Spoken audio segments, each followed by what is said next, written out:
जी प्रणाम। मैं शुभम जायसवाल। मैं बनारस का रहने वाला हूँ। आज काफ़ी दिनों से, लगभग 1 महीने से मेरे बारे में news channel, social networking sites और बड़े-बड़े नेताओं के प्रेस कॉन्फ्रेंस में मेरे बारे में बोला जा रहा है कि मैंने जहरीली सिरप बेची है, जहरीली दवाओं का मैं क्रय विक्रय किया हूँ। मेरे द्वारा बेची गई दवाओं से बच्चों की मौत हुई है, मासूम बच्चों की मौत हुई है और भी काफ़ी तरीके की बातें फैलाई जा रही हैं। यहाँ तक कि सदन में भी ये बात बोला गया कि यूपी में और बनारस में मेरे द्वारा ऐसी दवाओं का विक्रय किया गया है जो कि प्रतिबंधित है, नकली हैं और नशीली हैं और ऐसी दवाएं जिनसे बच्चों की मौत हुई है।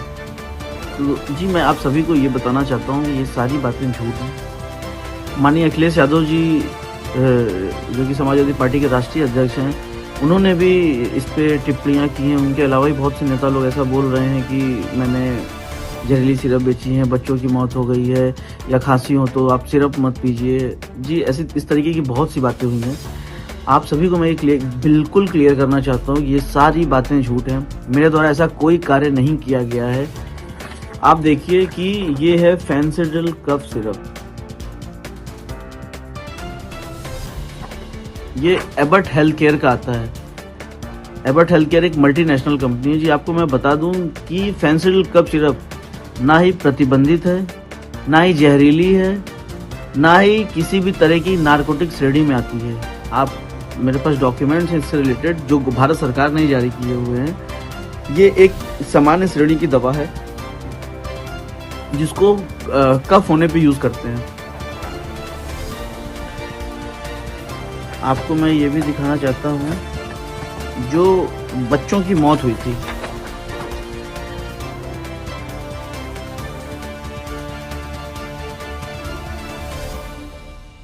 ये श्रीसन फार्मा द्वारा मैन्युफैक्चरिंग की गई थी। छोटे बच्चों की दवा है, पीडियाट्रिक दवा बोलते हैं, कोल्ड ड्रिप सिरप। ये इन दवाओं को पी के बच्चों की मौत हुई थी। इसमें उतना डिटेल मुझे नहीं पता है, बट वो दवा और फेंसिडिल और ये कोल्ड ड्रिप दोनों डिफरेंट दवाएं हैं।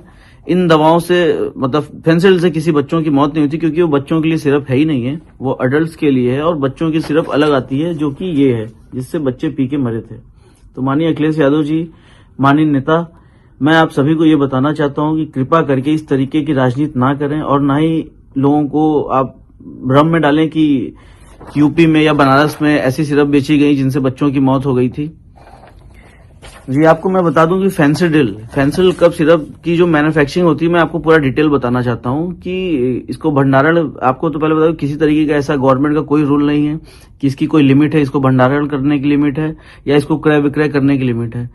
इसकी बेचने की विधि, हमने काम करने से पहले ड्रग डिपार्टमेंट में RTI डाला था, जिससे हमें रिप्लाई आया था। इसको बेचने का तरीका उन्होंने ये बताया था कि लाइसेंस धारियों को माल बेचना है, और उनका सारा भुगतान जो है, जो उससे रिलेटेड पेमेंट है, वो सिर्फ बैंक से ही करना है। ये हमें उन्होंने डिटेल दिया था। मेरे द्वारा जो भी क्रय विक्रय किए गए सब ड्रग एक्ट को फॉलो करते हुए किए गए। किसी भी तरीके ड्रग एक्ट का वायलेशन हमने नहीं किया है। आपको बता दें कि कंपनी इसको कैसे बनाती है। कंपनी बनाती है तो इसमें जो कोडिन फॉस्फेट होता है, कोडिन फॉस्फेट का कोटा भारत सरकार के अंडर में, मिनिस्ट्री ऑफ फाइनेंस के अंडर में एक डिपार्टमेंट होता है, CBN, central bureau of narcotics, जो इसका कोटा कंपनियों को अलॉट करता है। सारी कंपनियों को वही कोटा अलॉट करते हैं, कोडिन का कोटा अलॉट करते हैं। मानिए एग्जांपल कि 5 kilo quota Abbott health care ने खरीदा, उससे उन्होंने 5 लाख बोतल मैन्युफैक्चरिंग की फेंसिडिल की, तो वो उसका ब्यौरा भी भारत सरकार को बेचने से पहले देते हैं कि हमने ये कोटा लिया तो इससे 5 लाख बोतल फेंसिडिल कफ सिरप का मैन्युफैक्चरिंग किया है। तो आप बताइए कि अगर वो 5 लाख बोतल का जब मैन्युफैक्चरिंग करके डिटेल का भारत सरकार को दे रहे हैं, तो माल बना के बेचेंगे ही। माल फिर वो बिल करते हैं हमारे जैसे डिस्ट्रीब्यूटर्स को। आपको बता दें कि इंडिया में इकलौते हम अकेले डिस्ट्रीब्यूटर नहीं थे, अकेले हम बेचने वाले नहीं थे। बनारस, झारखंड में मेरे पास था साइली टेरर्स के नाम से, दिल्ली में एक फर्म थी, उत्तराखंड में एक फर्म थी, MP में एक फर्म थी। इस तरीके से और भी काफी जगह कई फर्में थी जहां पे कंपनी फेंसिडिल बिल करती थी। और गाजियाबाद में पकड़े गए माल में हमारे यहाँ का कोई माल नहीं था, साइली ट्रेडर्स का कोई माल नहीं था। सोनभद्र में साइली ट्रेडर्स का कोई माल नहीं पकड़ा गया, रांची में साइली ट्रेडर्स का कोई माल नहीं पकड़ा गया। तीनों जगहों का माल जो था वो दिल्ली का था। उस पर बैच नंबर, एक्चुअली क्या होता है, दवाओं पे बैच नंबर मेंशन होता है, जिससे आप पता कर सकते हैं या कोई भी डिपार्टमेंट पता कर सकता है कि ये माल किस जगह का बिल हुआ है। तो ये माल झारखंड से ना होकर दिल्ली का माल बिल किया हुआ था, दिल्ली की कुछ पार्टियां हैं उनके नाम पे बिल हुआ था। लेकिन मैं ये नहीं समझ पा रहा हूं कि जो भी कार्रवाई की जा रही है सिर्फ और सिर्फ मेरे ऊपर की जा रही है, जबकि मेरे द्वारा इस तरीके कोई कार्य, ये जो डॉक्यूमेंट्स अभी जो आप देख रहे हैं ये मेरे द्वारा ही गवर्नमेंट को दिया गया था। जब मेरे यहाँ पे एक्चुअली फेंसिल कफ सिरप का प्रोडक्शन कंपनी बंद कर दी है, रीजन कि इसी तरीके डिपार्टमेंटल हेडक होते थे तो कंपनी ये बंद कर दी है, कंपनी ने बनाना बंद कर दिया। हमारे पास भी जो भी स्टॉक पड़े हुए थे हमने उसको लास्ट टाइम जुलाई लास्ट में हमारे यहाँ से स्टॉक खत्म हो गया था, हमने सब माल बेच दिया था, सारी पार्टियों को, सारे लाइसेंस धारियों को बेचा था। किसी तरीके के अवैध व्यापार करने वालों को हमने माल नहीं बेचा है, जिसको भी दिया है सब दुकानदार थे, उनके लाइसेंस थे, उनके ड्रग लाइसेंस, उनके वैलिड ड्रग लाइसेंस उनके पास थे, उनके routine GST paid GST certificate थे उनके पास, उनके दुकान का जीपीएस फोटो हमारे पास था कि उनकी दुकानें हैं कि नहीं है, हमने जीपीएस फोटो। उसके बाद जब हम माल बेचते हैं उनको तो हमने उनसे ऑर्डर पैड पे, लेटर पैड पे ऑर्डर मंगाया जाता है मेरे द्वारा, उसके बाद उनको बिल करते हैं। माल बिल करने की तरीका ये है कि उनका हम सेल इनवॉइस बनाते हैं, ई वे बिल बनाते हैं, ई इनवॉइस करते हैं और ट्रांसपोर्ट के थ्रू माल भेजते हैं, ट्रांसपोर्ट की बिल्टी होती है।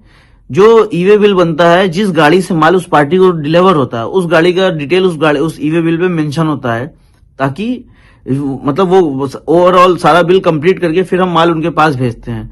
लोग बता रहे हैं कि माल मेरे द्वारा भेजा गया माल उनके पास नहीं पहुंचा है, या वो सिर्फ कागजों पे फर्म है।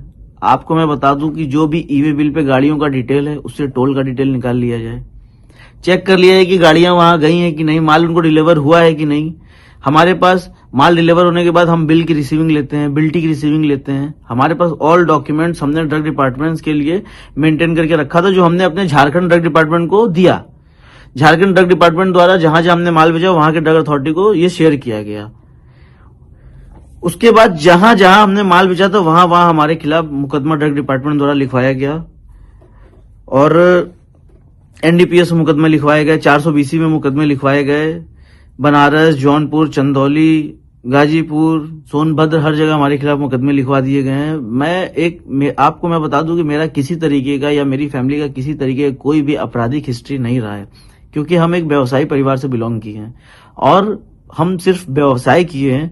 एक दवा व्यवसायी होने के नाते हमने फेंसिल जिस तरीके से बेचा उस तरीके से बाकी प्रोडक्ट्स भी हमने बेचे हैं, उसका डेटा कोई नहीं दे रहा। 100 करोड़ की बात की जा रही है, 100 करोड़ का माल खपा दिया गया, माल बेच दिया गया। जी हाँ, बिल्कुल हमने माल बेचा है, क्योंकि कंपनी बना रही है तो हम लेंगे। अगर हमको दोषी बनाया जा रहा है तो कंपनी दोषी क्यों नहीं है? जिस तरीके से कंपनी ने हमको माल दिया उस तरीके से हमने आगे पार्टियों को बेचा है, और किसी को भी हमने माल बेच दिया, हम उनसे पेमेंट लेने के हकदार है ना, कि वो माल का क्या कर रहे हैं उसका डिटेल हम नहीं दे सकते हैं या हम नहीं ले सकते हैं उनसे।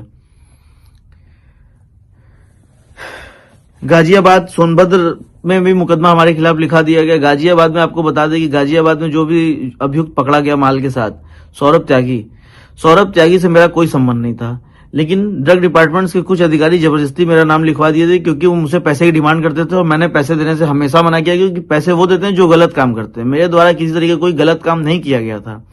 ड्रग डिपार्टमेंट के बड़े अधिकारी जो है उन्होंने जबरदस्ती मेरा नाम वहां फोन करके लिखवाया। बनारस में ड्रग डिपार्टमेंट के अधिकारी मेरा नाम जबरदस्ती फोन करके लिखवाया लखनऊ से। मेरे द्वारा किसी तरीके का काम नहीं किया। बाकी जितनी गाजियाबाद में माल पकड़े गए, गाजियाबाद में किसी तरीके की कोई जांच नहीं हो रही। क्यों नहीं हो रही आप बताइए? गाजियाबाद में माल पकड़ा गया अवैध तरीके से, वहां कोई एसआईटी नहीं बनी, वहां एसआईटी बनी है तो जांच वो हमारी कर रही है, वहां किसी तरीके की जांच नहीं कर रही है।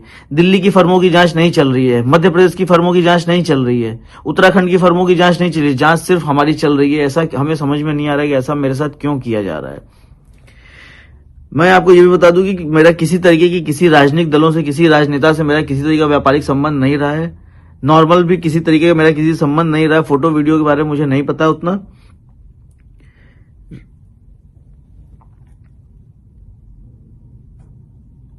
और एक और छोटी सी बात बताना चाहता हूं। ये राजा ज्योति आनंद सिंह एक हमारे मित्र रहे हैं, हमारे साथी रहे हैं। 1 साल पहले उनकी मृत्यु हो गई थी। उसमें उनके फैमिली वाले मेरे ऊपर एलिगेशन लगा रहे थे कि हमने उनको जहर दे दिया है, कॉफी में जहर दे दिया। और ये मैं आपको बता रहा हूं कि इस तरीके कोई काम मेरे द्वारा नहीं किया गया था। उस टाइम भी मैंने बोला था, डिपार्टमेंट्स के सामने जाके मैंने सब चीज बताया था और सब चीज उनका पोस्टमार्टम हुआ था, उसमें भी सब क्लियर हो गया था। विसरा रिपोर्ट आई थी, उसमें आया था कि वो शराब के सेवन की वजह से उनकी डेथ हुई थी। उनकी तबीयत एक्चुअली परमानेंटली खराब थी उस टाइम।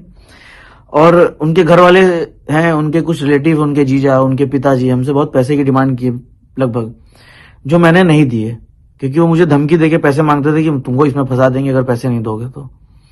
दोस्तों देखिए, लोग मेरे खिलाफ बहुत उल्टा सीधा बात कर रहे हैं। मैं किसी तरीके का कोई अवैध काम मेरे द्वारा किया ही नहीं गया है।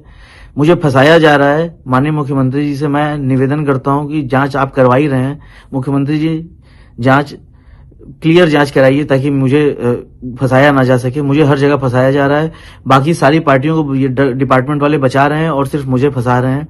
मैं आपसे निवेदन, माननीय अखिलेश यादव जी से मैं निवेदन करता हूं कि कृपा करके गलत बातें आप ना बोलें। आप बड़े हैं, आप गार्जियन हैं, आप सीनियर हैं, और ये जो है कि एमपी और ये दोनों अलग हैं। मैं निवेदन करता हूं कि सदन में गलत बातें ना फैलाएं और किसी तरीके की मैंने ऐसा कोई कार्य नहीं किया जो अवैध हो। मैंने डिटेल, अगर इस पे नारकोटिक्स प्रोडक्ट किया होता और एनआरएक्स होता तो मैं इसका क्रय विक्रय कभी जिंदगी में नहीं करता। मुझे बहुत परेशानी हो रही है, मैं बहुत झेल रहा हूं और मैं इसलिए हटा बढ़ा हूं क्योंकि देखिए, मैं एक व्यवसायी हूं। मैं कभी पुलिस फौजदारी केस जेल मैंने नहीं देखा है और पुलिस का नाम सुन के सबको डर लगता है। हम छोड़िए, मेरे साथ सारे व्यापारी परेशान हैं, सबको प्रताड़ित किया जा रहा है, सबको परेशान किया जा रहा है, मुकदमे उल्टे सीधे लिखे जा रहे हैं। ऐसा हमारे द्वारा कुछ नहीं किया गया, ना मेरे द्वारा ना मेरे व्यवसायियों के द्वारा। हमने एक नॉर्मल दवाओं की क्रय और विक्रय विधि पूर्वक की है, सारे कागजात के साथ की है और किसी तरह की कोई सेल फर्में हमारे द्वारा नहीं बनाई गई हैं। जिन दुकानदारों को हमने माल बेचा है, जिस टाइम हम माल बेचते थे वो दुकान उस टाइम एग्जिस्ट करती थी। मेरे पास उसके एविडेंस है, मेरे पास उसके प्रूफ हैं। और मैं चाहता हूं, माननीय मुख्यमंत्री से मैं दोबारा निवेदन करना चाहता हूं कि कृपा करके इसकी स्पष्टीकरण, इसकी जांच आप करा रहे हैं, मुझे पता है, लेकिन कृपा करके इसमें आप इस तरीके की जांच ना कराएं जिसमें हम दोषी हों, क्योंकि हम दोषी नहीं है माननीय मुख्यमंत्री जी। और ये जो भी लोग ये आपको फैला रहे हैं या बोल रहे हैं, ऐसा कुछ भी नहीं है। आप इसकी जांच करा लीजिए और हमारी मदद करिए। आपसे उम्मीद है, आप न्याय करते हैं हर जगह और हम चाहते हैं कि आप हमारी मदद करिए मुख्यमंत्री जी। प्रणाम।